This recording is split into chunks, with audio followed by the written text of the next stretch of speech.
নেতা শহীদুল আলম চৌধুরী সাহেবের স্মৃতিচারণ সভা।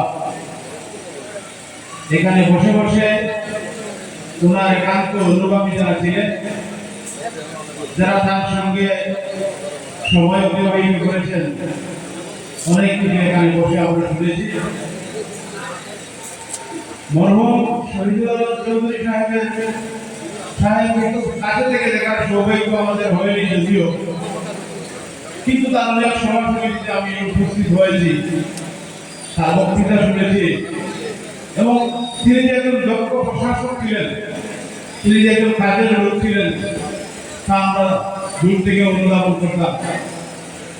আমার মনে আছে উনি যখন পৌর প্রশাসন মন্ত্রী হয়েছিলেন, তিনি এক জটিকা সভায় আমাদের রাতাবাড়িতে গিয়েছিলেন এবং সেই রাতাবাড়ির এক জনসভায় তিনি যখন সম্বোধন করেছিলেন, তার বক্তব্যের পূর্বে আমার রাতাবাড়ির আরেক সন্তান, এই অঞ্চলের অনেক বয়োজ্যেষ্ঠ ব্যক্তিরা তাকে ছিলেন কালামিয়া সাহেব, তিনি কংগ্রেসের লোক এবং শহীদুল চৌধুরী সাহেবের সেই সভায় এলাকার জনগণের পক্ষ থেকে সেদিন তিনি কিছু বক্তব্য, কিছু দাবি তিনি শহীদুল চৌধুরীর সম্মুখে তিনি উপস্থাপন করেছিলেন এবং এক পর্যায়ে তিনি রসিকতার সঙ্গে শহীদুল চৌধুরীকে উদ্দেশ্য করে বলেছিলেন যে ওনার কাছে তো দাবি দিয়ে কোনো লাভ হবে না, উনি তো আগা বলে মন্ত্রী, তার কাছে তো আমাদের এই অঞ্চলের কোনো দাবি দিয়ে কোনো কাজ হবে না। অত্যন্ত রসিকতার সঙ্গে সেই কথা সেদিন বলেছিলেন।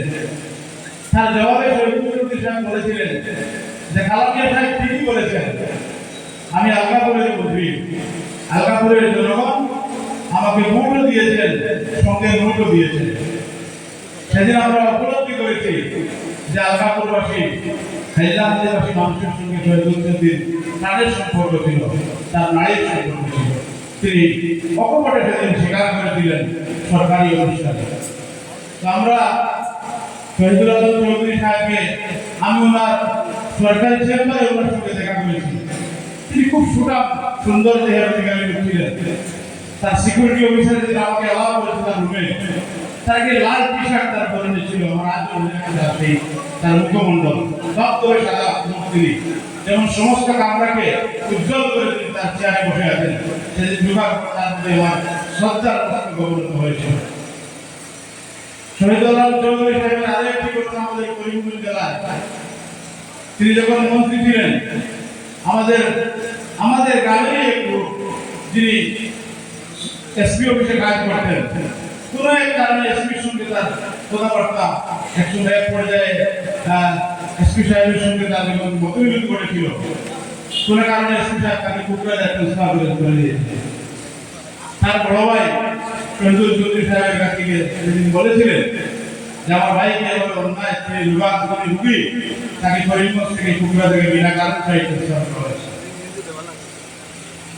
সেদিন তার সরকারি করিমগঞ্জের এসপিকে তিনি ডেকে পাঠিয়েছিলেন এবং তার কারণ জিজ্ঞেস করেছিলেন যে একজন রোগী মানুষ তাকে কেন কুকরা জায়গায় ট্রান্সফার করা হয়েছিল, আমি জানতে চাই।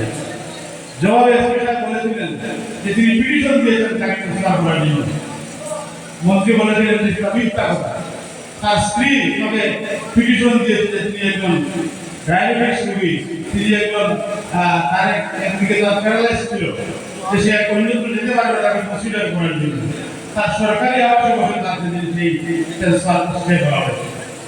শহীদুল আলম চৌধুরী একজন দক্ষ প্রশাসক ছিলেন। আমরা তিনি এখান থেকে যখন আলগাপুরের মানুষ তাকে নির্বাচন করে বেরিয়েছিল একজন নির্দল বিধায়ক হিসেবে, তার নিজস্ব ব্যক্তির বুদ্ধিমত্তা ও জ্ঞান পরিমায় তিনি যে মন্ত্রিসভায় স্থান দিয়েছিলেন, এক ডাক তরুণ যুবক আসল আন্দোলনের নেতৃত্ব দিয়ে যারা আসলে রাজ্যপাল দখল করেছিল, তাদের উপর তিনি প্রভাব বিস্তার করতে সক্ষম হয়েছিলেন। তিনি একজন বিচক্ষণ পলিটিশিয়ান ছিলেন, তিনি বিচক্ষণ রাজনীতিবিদ ছিলেন। আমরা দ্বিতীয়বারের কবিতাও তার দেখেছি, আমাদের প্রিন্সিপাল স্যার বলেছেন যে তিনি কখনো সরকার পরিচালনা করেছেন। নেক্সট সিএম যাকে বলা হয়েছে শহীদুল চৌধুরী সাহেব। আপনারা ধন্য শহীদুল আলম চৌধুরীর মতো বীর পুরুষ আপনাদের এই অঞ্চলে যিনি জন্মগ্রহণ করেছিলেন, আমরা তাকে শ্রদ্ধার সঙ্গে স্মরণ করি আজকের এই সভায়। এবং আমরা মহান আল্লাহ রাব্বুল আলামিনের কাছে এই কথাটাই বলবো যে শহীদুল চৌধুরী সাহেবের জীবনের সমস্ত ভালো কাজের বিনিময়ে সমস্ত ভালো কাজের যাতে উত্তম প্রতিদান তাকে দান করে এই আবেদন রেখে এখানে যারা আমাদেরকে আমন্ত্রণ জানিয়ে আমাদেরকে এখানে আসার কথা বলার সুযোগ দিয়েছে, আমাদের সঙ্গে পরিচিত হওয়ার সুযোগ দিয়েছে, সবাইকে ধন্যবাদ জানিয়ে আমার